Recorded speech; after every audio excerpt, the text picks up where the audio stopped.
Bonjour. Merde. Merde.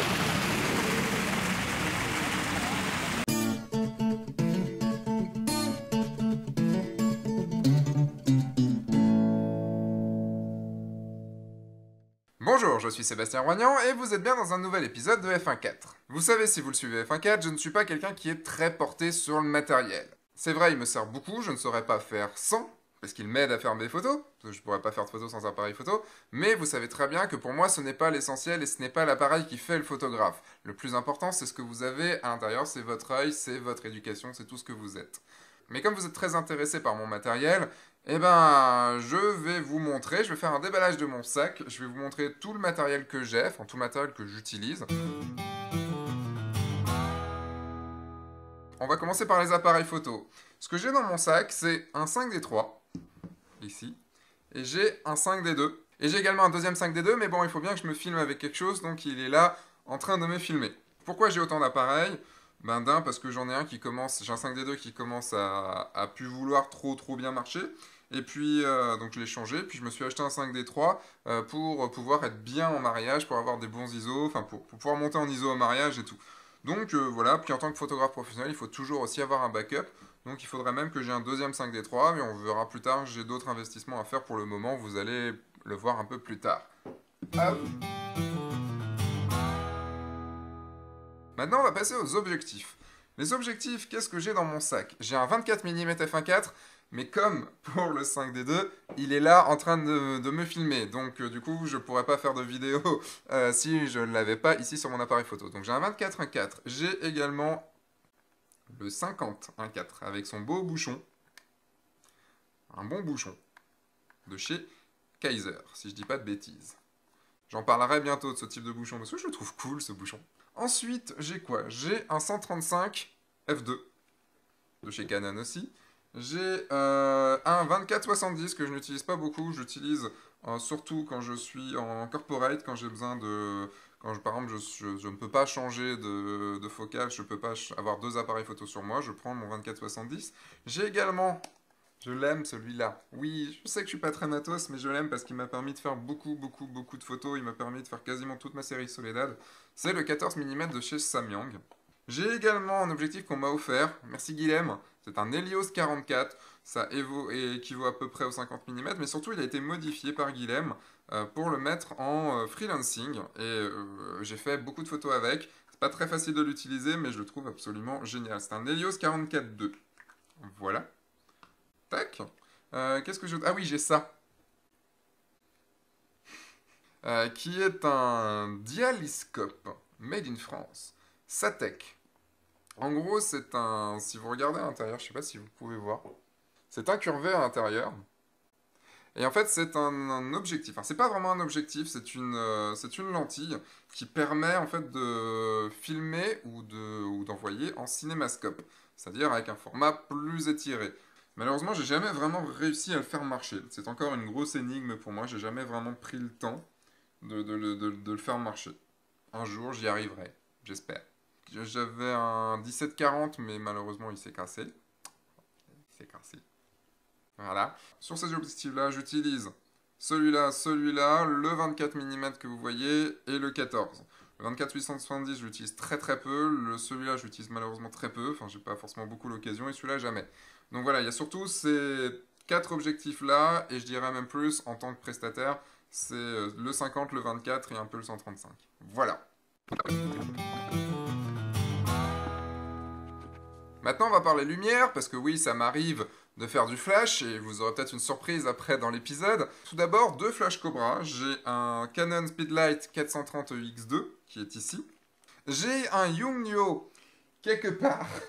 J'avoue que j'ai cherché pendant 20 minutes et je ne sais pas où il est. Il doit être sous une pile de vêtements ou ou dans un... Attendez, peut-être j'ai une idée. En fait, si, je l'ai trouvé. Je l'ai cherché pendant 20 minutes et là, je viens d'avoir une idée, un carton où je mets tout où je fourre tout en fait. J'ai un Speedlight également, YN 562, un Yongnuo que j'ai dû acheter pas très cher. Ça, c'est mes flash Cobra. J'ai également du coup des déclencheurs Photix qui me permettent de les déclencher comme il faut. Ça, c'est pour ma partie strobisme. J'ai également une Octabox Linkstar, qui du coup va être un peu difficile de la sortir là comme ça. Mais voilà, ça marche plutôt bien.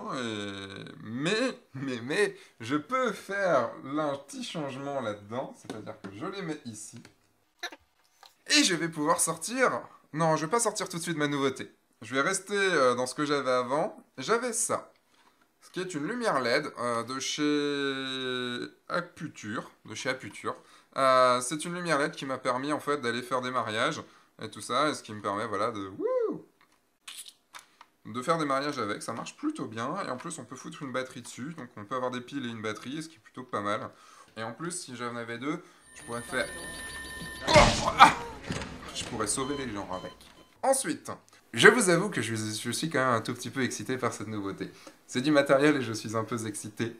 Je suis un peu même excité par ce matériel-là, parce qu'il va me permettre de faire beaucoup de choses. Tadam! Voilà! Pour l'instant, ce n'est que du prêt, donc je ne les ai pas, mais je pense que je vais me laisser bien tenter par ça. Qu'est-ce que c'est? Pour ceux qui ne connaissent pas, il y en a certains qui sont en train de se dire « Wouhou! Je connais! Je sais ce que c'est! » Je ne les ai pas vraiment encore utilisés, mais je suis déjà très emballé par ce petit produit. Ce sont les B2 de chez Profoto. Ah, voilà. Vous pouvez voir ici, ce sont des B2, donc ils sont en fait très très simples. Donc c'est un kit avec 2 torches et un générateur. Un générateur qui est à batterie. Vous voyez, hop. On va en parler beaucoup plus dans F1.4 très bientôt parce que va y avoir un mode manuel là-dessus qui va être très très cool. Et moi je vais commencer à faire des photos. J'ai prévu mes premières photos. Quand l'épisode sera diffusé, j'aurai déjà fait mes premières photos au B2. Mais là, comme j'enregistre, on est mercredi. Et non, on est mardi. Et je vais faire mon premier shooting jeudi avec. Bref, j'ai assez hâte. Allez, je vous montre juste l'émetteur de Profoto qui me permet donc du coup de réaliser du TTL avec ça. Et juste par exemple, un des accessoires qu'on peut mettre dessus, c'est gris nid d'abeille, des petits nids d'abeilles qu'on peut même changer, vous voyez, qu'on peut changer, mais ça, pareil, Manuel vous l'expliquera, et moi je vous l'expliquerai dans un épisode aussi, parce que je sens que je vais beaucoup les utiliser, ces petites conneries. Oui, je l'avoue, c'est du matériel, je suis très excité par ce matériel, mais non pas par ce matériel-là en particulier. Je vais pas le jeter quand même, parce que techniquement il n'est pas à moi, je ne l'ai pas payé pour l'instant. En fait, je suis surtout excité par tout ce que ça va me permettre de faire et toutes les mises en scène que je vais pouvoir faire. Et je dois le dire, c'est quand même un très très bel objet. Très très bel objet. Ouais, ça commence à faire quand même pas mal de matériel tout ça. Pour la partie accessoires, j'ai évidemment mon fameux Arnold. Arnold qui commence à être en fin de vie, il va falloir que j'en reprenne un autre. Il commence à être un petit peu... Il commence à se dégarnir. Hop. Arnold qui est un réflecteur de chez Lastolite, Trigrip, 45 cm, blanc et argent. Beaucoup de gens me demandent ce que j'ai. Voilà, vous l'avez devant les yeux, je le répète, c'est un Lastolite, Trigrip, 45 cm, blanc et argent. Alors j'ai ça. Alors c'est un peu vieux, il faudrait que je le change parce que là vous voyez qu'il est un peu rafistolé dans tous les sens, mais il m'a beaucoup servi. J'ai un caisson, un Dicapac waterproof case, donc en gros c'est c'est une sacoche pour aller sous l'eau. C'est à vos risques et périls. Moi il m'a jamais fait faux bon, même s'il a quelques petits trous. J'ai autre chose qui m'a fait faux bon, mais voilà, ça c'est très pratique. Et quand je vous disais que j'avais autre chose qui m'avait fait faux bon, c'est ceci. C'est un Nikelite, donc c'est un caisson. Donc normalement il y a un gros truc devant. C'est un caisson en fait pour mettre votre appareil photo sous l'eau. Je comptais faire des épisodes avec ça, mais malheureusement comme j'ai perdu un 5D3 dans l'histoire, j'en ai pas fait. J'ai jamais eu le courage de le remettre à l'eau. Il faudra vraiment que l'été prochain je le fasse. Pourtant c'était déjà il y a un an. Mais voilà, ça c'est quelque chose qui me botte beaucoup. Alors un jour je m'y remettrai, promis. Promis, je vous promets. Évidemment, un trépied. Un trépied photo de chez Manfrotto. Si vous voulez savoir, c'est un quoi? C'est une bonne question. Je ne sais plus, le truc du... je ne sais plus. 190X Probe. Je pense que c'est ça le nom. Mais en tout cas, c'est un bon petit trépied avec une petite rotule toute bête. Une 496 RC2. Je suis pas très pro au niveau du trépied, mais il fait ce que je lui demande et il est plutôt pratique. Il est pas lourd du tout, il est pas très gros, enfin il est pas tout petit non plus, mais il est pas très gros. Il monte assez haut, franchement. Il fait ce que je lui demande, donc pas de souci. J'ai ça en accessoire, c'est un porte-carte de chez Pélican. Donc là c'est un porte-carte spécialisé, j'allais dire spécialisé dans la compact flash, mais j'ai mis une SD dedans. Faudrait que je m'en rachète un qui me permette d'avoir les SD. Sincèrement, c'est très pratique. Autre accessoire que j'ai, ça se passe là-dedans, dans le dust bag. Non, ce n'est pas un accessoire sexuel. Quoique, ça peut le faire. Ça peut grave le faire en accessoire sexuel quand même. Hein. Mais c'est un harnais. Comme ça, hop, on a vraiment l'impression d'être l'inspecteur Harry. Comme ça. C'est un harnais donc, qui me permet de porter mes appareils photo. J'ai même de quoi mettre un troisième appareil photo. J'ai un appareil photo de chaque côté. C'est de la marque Holdfast Gear et c'est un money maker. Un faiseur d'argent. Alors j'ai pas trop compris pourquoi le money maker. Mais en tout cas, j'avais peur que ça fasse un peu mal au dos parce que c'est du cuir et tout. Mais en fait, non, on est très bien dedans pour avoir vécu un mariage avec. Il est parfait. Il coûte un peu cher, parce qu'il est quand même aux alentours des 300 balles, mais il est quand même bien. Et en plus, il est classe. C'est qu'il faut bien transporter tout ça, et pour faire un déballage de sac, eh bien, il faut un sac. Là, je vous dis que c'est pas forcément le sac que je conseillerais à la mort. C'est un Case Logic. Je saurais même pas c'est un quoi, Case Logic. En fait, pour tout vous dire, pourquoi je l'ai acheté ce sac, c'est que je devais partir à Paris. Je devais partir à Paris et j'avais besoin d'un sac très rapidement. C'était un samedi, je devais partir le samedi soir et j'étais à la Fnac. Et j'ai trouvé le premier sac qui m'allait, qui était à peu près bien et qui pouvait me permettre de mettre mon ordinateur dedans. Donc il est pas mal, par contre, ouais. Je pense que je vais retourner chez Léo Pro dans pas longtemps, quand j'aurai un peu de budget pour me mettre dans un sac. Quand je trouverai le sac qu'il me faut aussi. J'adorais leur slingshot. Je sais qu'ils l'ont complètement changé, mais j'adorais le slingshot. J'avais un slingshot AW350 ou 450, je ne sais plus. Enfin, le plus gros qu'il y avait, je crois que c'était le 450. Et il était vraiment bien. Voilà en accessoires. C'est quand même déjà pas mal. C'est quand même déjà pas mal de trucs. J'ai l'impression quand même d'avoir beaucoup de matériel. Je vais vous parler vite fait de mon outil informatique, parce que c'est quand même une chose. Ici, j'ai quoi? Ce que vous avez déjà pu voir, j'ai une tablette graphique. C'est une tablette graphique Wacom Intuos Pro M, qui est pour moi la bonne taille, juste la bonne taille pour pouvoir dessiner. C'est très pratique, c'est une tablette graphique. Ensuite, j'ai quoi? J'ai un écran NEC, ici. Un écran NEC 27 pouces, c'est un SV272W. C'est mon écran NEC, en fait c'est un SpectraView, c'est mon écran qui me permet de retoucher mes photos. En informatique également, sur mon ordinateur fixe, j'ai une carte graphique GeForce GTX 980, j'ai un Intel Core, enfin j'ai un Core Intel i7 à 4 GHz, j'ai 16 Go de RAM, enfin voilà, c'est déjà assez suffisant pour... en gros, j'ai changé mon ordinateur il n'y a pas très longtemps, j'ai été chercher les configs de gamer et j'ai quasiment pris la plus haute. J'avais besoin d'un ordi beaucoup plus puissant, il commençait à ramer avec Photoshop qui demandait de plus en plus de ressources et surtout Lightroom qui demandait de plus en plus de ressources. Voilà, vous savez à peu près tout ce que j'ai. Je vais faire une dernière petite chose avant de vous quitter, c'est de vous dire un petit peu juste ce qui me fait rêver, quel est le matériel qui pourrait me faire rêver par rapport à ce que je pourrais faire avec. J'avoue que même sans avoir commencé à utiliser ces petits pro photos, je vois une certaine limite tout de suite, c'est le fait d'avoir un seul générateur, et donc du coup, les câbles doivent être amenés directement à ce générateur-là. Je pense que je vais peut-être investir dans un deuxième générateur juste après, pas très longtemps après. Au moins, je pourrais placer mes lumières un peu partout comme j'ai envie. Parce que là, il y aura, même si j'ai une rallonge de 3 mètres, je peux pas faire exactement tout ce que j'ai envie. Deuxième chose, je vous aurai, enfin, du matériel studio. Et ouais, c'est là la petite nouvelle, la grande nouvelle que je voulais un petit peu vous dire, la nouvelle qui devrait vous surprendre, c'est que j'ai envie un petit peu de me mettre au studio, j'ai des idées studio, et du coup, ben, je vais m'y mettre, tout simplement. Je vais m'y mettre parce que le studio, ça peut être cool, surtout pour les idées que je veux faire. Le fait d'avoir fait le dernier big épisode avec Manuel m'a donné très envie de faire du studio.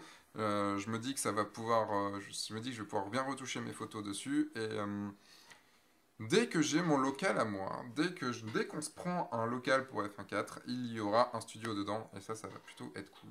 C'est pas pour tout de suite, mais ça devrait arriver. Et surtout, on va pouvoir faire plein d'épisodes, enfin du coup, je vais pouvoir vous faire des épisodes sur le studio, je vais pouvoir, dès que je me serai amélioré là-dedans, je vais pouvoir vous faire plein d'épisodes là-dessus. Là, comme ça, j'aimerais bien essayer un moyen format.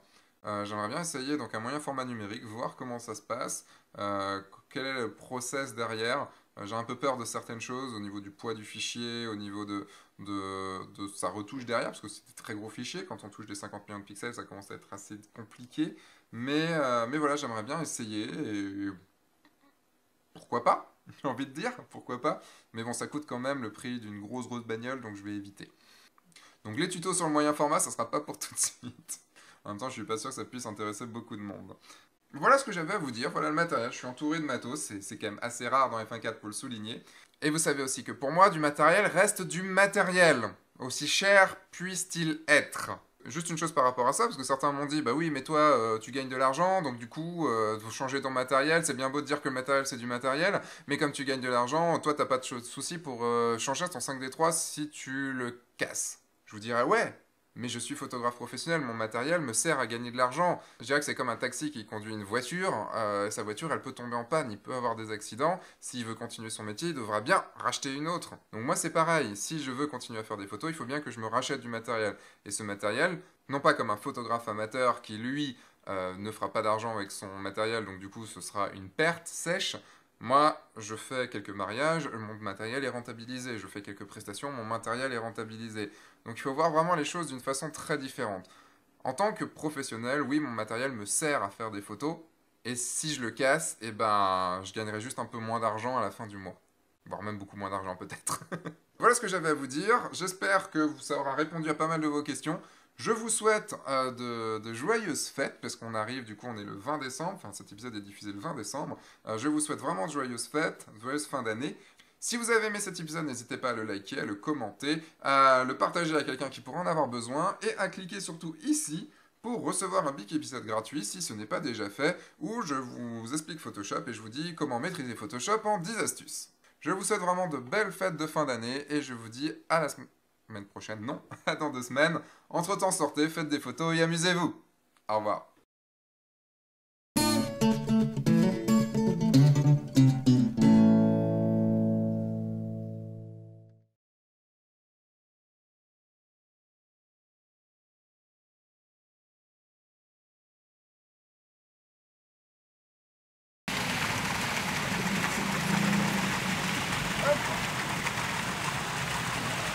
Ils ont grave flippé les gens dans la rue. Ah ouais? Ça va? T'as photo, mais ils sont passés. Ah, les gars là-haut. Ah ouais, bah il a pris l'autre. Oui.